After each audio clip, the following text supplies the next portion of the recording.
All your favorite wrestling shows rolled into one.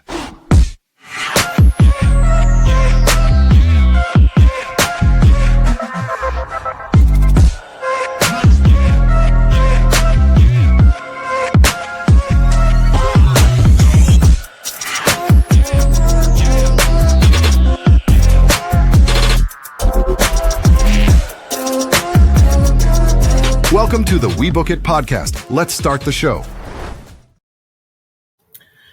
Hello, ladies and gentlemen, my singles and tag team competitors, and welcome to the Friday Night Lowdown, Throwdown, Hoedown, Break an Egg, Break a Leg, whatever you want to add to the title, because that's what we do here.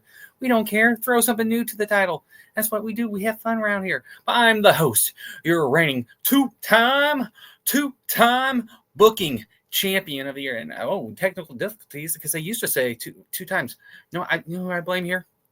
Is that Virgil, the CEO of the podcast. He's trying to come for my title. He is my Vince McMahon, as I am the Stone Cold Steve Austin on the podcast. You could try and come at me, Mr. Corporate, but guess what? I'm still going to be your reigning champion after the SummerSlam. But nevertheless, we had a show tonight out in Cleveland. Starting off the show after the passing of Hulk Hogan, they had the 10 rings the bell. Then they played a video package for him to honor his what he's done for wrestling, his career, and all that. Then going straight into it, we had a segment with Logan Paul with his podcast, semi-podcast, Implosive TV, which brought out Jellyroll, which coming out to Toby Keith, Who's Your Daddy, which I don't know if that's just for the moment or if that's going to be his entrance song for SummerSlam or whatever. I kind of dig it. I love Toby Keith, rest in peace, but I'm kind of interested to see what they're going to do with that, with his entrance. But coming out, basically, Logan's just trashing Jellyroll, saying he's a hero to rednecks and everything like that. Then Jellyroll saying he's been a spoiled silver spoon kid his whole life. Then Drew McIntyre enters the ring and appearing ready to gang up on him, and Jellyroll saying, "Do you think I'd not come here alone?"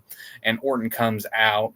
McIntyre and Paul got the upper hand, but Orton and Jellyroll came back at the end of the segment, sending them out of the ring. So we'll probably get another segment going into SummerSlam, but I thought it was a fairly decent. It's definitely showing more. How am I going to put this? More in-ring skills for Jellyroll. I think me being one of them was a little hesitant on it, but more and more, you could tell he's a fan. He's talked about it on, I believe, on Pat McAfee's podcast, where he got the bug with wrestling. He watched wrestling. It was either watching local wrestling or night court with his mother on Saturday nights. So, he's got the history with wrestling along those lines of being a fan. So it's nice to see that, but I'm definitely interested to see how he does in the ring, especially he's mentioned several times on podcasts that he's been training with some legends as well. Then going into our first match of the night, Alexa Bliss and Roxanne Perez. Both we have a seasoned veteran with Alexa Bliss and the future of the women's division. Going there, Alexa Bliss and Perez. Sorry, notes are all jangled up. Okay. Roxanne had the upper hand going on. Then Alexa Bliss came back when she showed a return from a break. Charlotte was on her side for her partner. Then at some point, Raquel got into a fight with Charlotte. Alexa hit a Twisted Bliss to save her.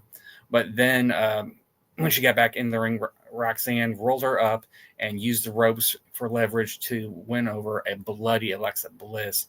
A fairly solid match. Like I said, you've got a seasoned veteran and the prodigy, so that's her nickname, but the rising star in the women's division in this. So it's definitely highlighting Roxanne, because I know she's done some podcasts and talking about she's going to be the up and coming. She's going to be your face for the women's division for a while too.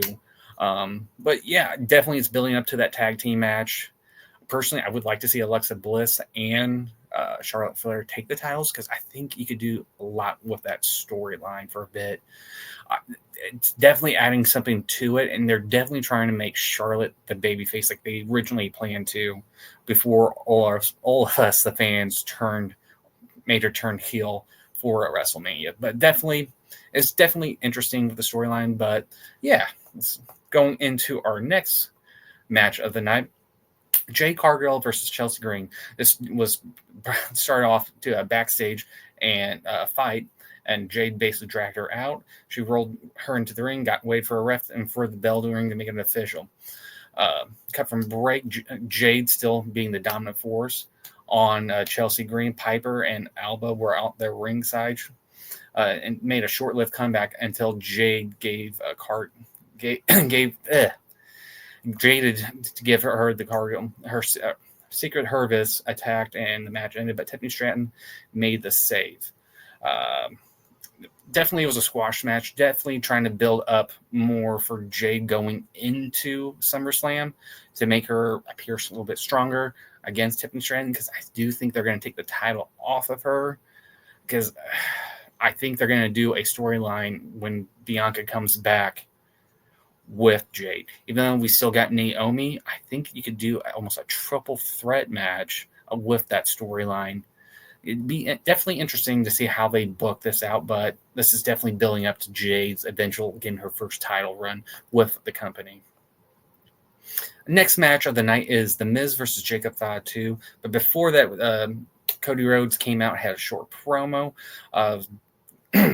He spoke briefly about Hulk Hogan, and was mainly, talking about his match in SummerSlam against Cena.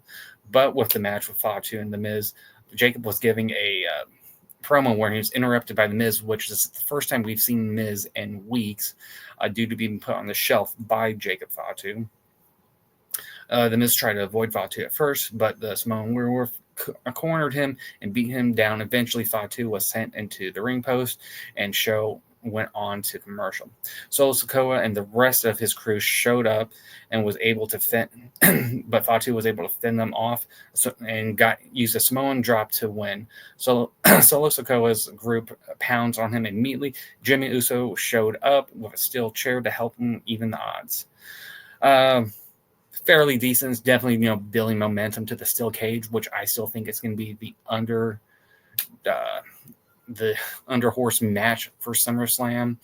It's definitely interesting too, since now reports are coming that Jimmy might be switching over to the Raw side of the company to follow his wife Naomi. So I don't know what they're going to do with the storyline. If this at SummerSlam he gets written off, takes a couple of weeks off, then comes back, but he's had some time off, so I don't know how they're going to do it, or if they're going to announce a trade or what, because he's still got the storyline with Roman and Jay, so something's definitely going to happen where they're going to have to bring in Jimmy maybe for a storyline, and he just stays put. Then going into, we have the Wyatt Six versus Andrade and Rey Fenix. Andrade and Rey Fenix won the Fatal 4-Way last week and won a title shot against Joe Gacy and Dexter Lumis. The match was solid and back and forth contest until Rey Fenix was taken out by Dexter at ringside, and this is when the Wyatts took control heading into the break. When they returned, it seemed like any comeback in the challengers would be a little too late. Lumis and Gacy looked dominant as they used quick tags and double tag team moves to keep their opponents separated. Sadly, WWE couldn't even commit to the decisive decision and decided to have Nikki Cross pull the ref out of the ring to cause a disqualification. The rest of the tag team division showed up as a Wyatt's unit, but then Faxion took out DIY and turned into an all-out brawl. Nick Aldis eventually came out and was walking through that chaos, announced a TLC match at SummerSlam with all the tag teams involved. So, and yeah, I mean, this match is going to be great. TLC for the SummerSlam the tag titles at SummerSlam, it's going to be fantastic. We're going to see some crazy spots. We've got some high flying maneuvers from most of, if not all, the tag teams.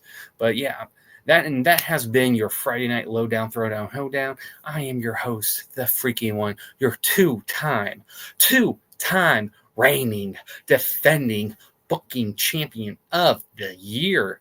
And make sure to like, share, and subscribe to the channel. Without you, this channel will be possible. And, well, I hope you all have a lovely and safe weekend. And as the CEO who's trying to go for my title, keep saying, keep those booking pencils sharp and keep on booking. Peace.